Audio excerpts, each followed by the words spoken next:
की viral girl Mona Lisa ने मुस्लिम युवक फरहान से शादी करने के बाद परिवार में गहरा दुख छा गया है। बताया जा रहा है कि मोनालिसा ने 11 मार्च को केरल के तिरुवनंतपुरम में फरहान से शादी की। शादी के बाद से पिछले 4 दिनों से परिवार की उससे कोई बातचीत नहीं हो पाई है, जिससे परिजन बेहद परेशान है। मां लता भोसले बेटी को याद कर रो रो कर बुरा हाल है और परिवार का कहना है कि बेटी से संपर्क न होने के कारण वे चिंता में इस वक्त है और इस घटना के बाद इलाके में भी चर्चा का माहौल बना हुआ है।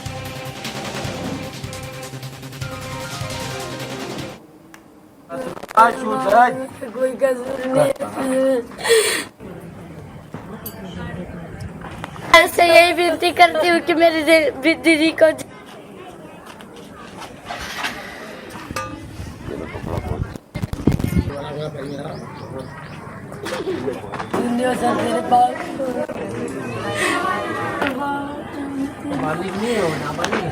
ना लिख के अनपढ़ गवार है, इसका फायदा बहुत भारी उठाया।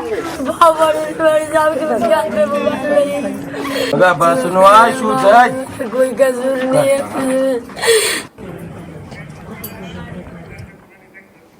हमारे सहयोगी भूपेंद्र इस वक्त महेश्वर में हैं। उनका रुख करते हैं, मोनालिसा के घर वो पहुंचे हुए हैं, उनसे समझते हैं क्या हालात हैं। भूपेंद्र, क्या तस्वीरें हैं घर के, क्योंकि जो घटना सामने आई है वायरल गर्ल रही मोनालिसा कुंभ की वजह से, कुंभ के दरमियान से, लेकिन अब शादी के बाद भी वो सुर्खियों में है। घर की स्थिति क्या है? हालांकि खबर अब तक सामने आई है, घर वालों से बातचीत 3-4 दिनों से नहीं हो पाई है। लाजमी है घर वालों का परेशान होना, लेकिन आप वहां पहुंचे हैं, क्या कुछ देख पा रहे हैं वहां?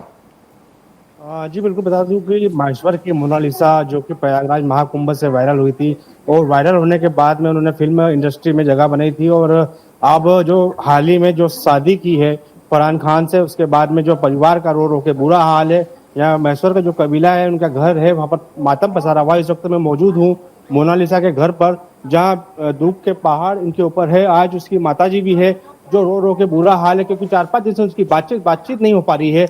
इसे लेकर बहुत परेशान है। उनसे ही जानते हैं क्या कुछ रहा। जी, आपकी बातचीत नहीं हुई 5-6 दिन, 4 दिन हो गए लड़की से बात नहीं हो रही है। मोहन यादव से विनती चाहती हूँ कि यहाँ की सरकार ने मदद करना चाहिए। मदद करने आप भी साथ में गए थे क्या? नहीं, मैं नहीं गई, आदमी गया था मेरा। आपको उसके बारे में कब जानकारी है? जानकारी जब शादी का हुआ ना, उसको तलाक का, तब वीडियो में देखा हमने। ऐसी भी नहीं थी, हम तो साथ में भी नहीं। जब वीडियो का तलाक आया तब हमने देखा कि ऐसी कैसी अचानक शादी मेरी बच्ची की हो सकती। उसने खुद से झूठ बोल दिया, झूठा इल्जाम मेरे साथ लगा दिया। 16 साल की नाबालग है। खुद से उन्होंने बोला कि मम्मी क्या बोलूं, अब सरकार से यही मदद मांगना चाहती हूँ कि मेरी लड़की को सपोर्ट करके जल्दी से जल्दी ला सके। आपको फरहान के बारे में पहले से मालूम था क्या? कुछ भी मालूम नहीं। मेरी लड़की बहुत भोली थी, उसको खाना भी नहीं पकाना आता था, कुछ भी नहीं। अब जैसे बोलो ऐसे काम धंधे पे भी नहीं जाती थी, जैसे अब चलती थी भी नहीं। और बोला उसने, मम्मी मैं 8 दिन से आ जाऊंगी एक्टिंग करके। मम्मी 8 दिन को बेटे ऐसे अकेले क्यों जा रहे? मम्मी 8 दिन से आ जाऊंगी केरला से। देखो सरकार ने वहाँ से मदद मांगी। अभी उनके डायरेक्टर भी जो सनोज मिश्रा है वो आने का बोल रहे थे, क्या बातचीत हुई थी उनसे? उससे भी नहीं बात हुई, मेरी बात नहीं हुई। जी बिल्कुल, मैं बता दूं कि यहाँ पर जो माँ है उनका दुख पसारा हुआ। वो जो मुख्यमंत्री से भी अपील कर रहे हैं कि कहीं ना कहीं उनकी मदद की जाए, और उनकी छोटी बहन है मोनालिसा की, उनसे भी बातचीत करते। बेटा क्या बातचीत हुई थी दीदी से? नहीं हुई। कब से बातचीत हुई? उनकी शादी हुई तब से नहीं बातचीत हुई। मालूम है आपको आपकी बहन ने शादी कर ली? नहीं, वो वीडियो में आया था। वीडियो में आया था? हाँ, मेरे को भी नहीं पता चला। हमने सोचा कि ऐसे कैसे जल्दी में शादी हो जाएगी मेरी दीदी की। तो मतलब आपको पहले से मालूम नहीं था? नहीं। फोन भी नहीं लगाया कि मैं शादी कर रही हूँ? नहीं, कुछ भी नहीं। कुछ भी नहीं बताया? मोहन यादव से यही विनती करती हूँ हाथ जोड़ के कि मेरी दीदी को जल्दी मेरे पास लौटा दे। जी बिल्कुल, जो मुख्यमंत्री मध्य प्रदेश के हैं मोहन यादव जी, उनसे वो विनती कर रहे हैं कि कहीं न भी करके मेरी दीदी को वापस लौटा दिया जाए। और भी यह कबीले में देख सकते हैं किस तरीके से दुख पसारा हुआ है। जिस दिन से मोनालिसा की शादी हुई है 4-5 दिन बीत चुके हैं, और 4-5 दिन बीतने के बाद में जो परिवार है उनमें भी दुख की लहर है और कहीं ना कहीं नाराज भी है, और उनकी बातचीत भी नहीं हो पा रही। तो बहुत परेशानी में परिवारजन है। उनसे और भी क्या बोलेंगे? हाँ, बात तो करवाओ क्या ना की, बात ही नहीं हो पा रही उससे। सब दूसरे लोग बोल रहे थे। हाँ, मोनालिसा को कहना चाहते ना कि वो अपने देश में लौट के आए वापस। उसके माँ बाप कितने ऐसे मर रहे बेचारे, तड़प रहे, उसकी माँ बार बार पानी पिला रहे ना सब लोग।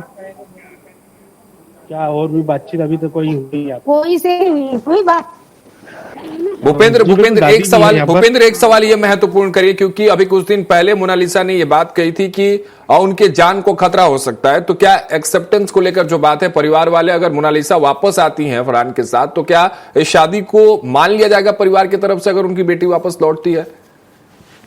जी, जिस तरीके से मोनालिसा जो कह रही है जान को खतरा नहीं है, मतलब जान को खतरा परिवार को, वापस वो लौट आती है, तो क्या इस शादी को आप मानेंगे? नहीं मानेंगे, नहीं मानेंगे। मानेंगे आप क्या? कौन मानेगा? नहीं मानेंगे? कोई हमारे पसंद की शादी थोड़ी करी उसने। कोई नहीं मानेगा ये शादी। अभी तक आपकी बातचीत भी नहीं हुई? नहीं। तभी वो कल जाके वापस से लौटती है और आपके साथ में रहती है और कहती है कि मैंने मतलब शादी से खुश हूँ, तो आप जब भी नहीं मानेंगे? तो क्या अपना जात का है कि फात का है कि हमारे पसंद का है? नहीं अगर मानेंगे। हिंदू समाज का लड़का कोई भी रहता तो हम लोग सब समझ जाते, नहीं मान जाते सब, लेकिन वो मुसलमान के घर गई तो हम नहीं मान सकते। जी बिल्कुल अगंत, उनका साफ तौर पर यही कहना है कि जो मोमेडियन युवक से उन्होंने शादी की, तो इस शादी को वो मानने से इनकार कर रहे हैं और कभी वापसी होती है ठीक घर है। पे तो भी इस शादी से वो नाराजगी देखेंगे और वो उसे चलिए ठीक है भूपेंद्र, बहुत शुक्रिया, आपने तस्वीरें वहां से दिखाई और मोनालिसा लगातार चर्चाओं में है, सुर्खियों में है। तमाम तस्वीरें आपने साझा की, परिवार वालों से आपने बातचीत की और साफ तौर पर जो मोनालिसा कह रही है कि उनको उनके परिवार से खतरा है, शायद इसीलिए क्योंकि उनके परिवार वाले कह रहे हैं कि इस शादी को एक्सेप्ट नहीं करेंगे। अब देखने वाली बात होगी कि मोनालिसा से किस तरह से बातचीत की जाती है, सरकार का क्या हस्तक्षेप होता है, क्या कुछ प्रशासनिक व्यवस्था बनाई जाती है। बहुत शुक्रिया भूपेंद्र। तमाम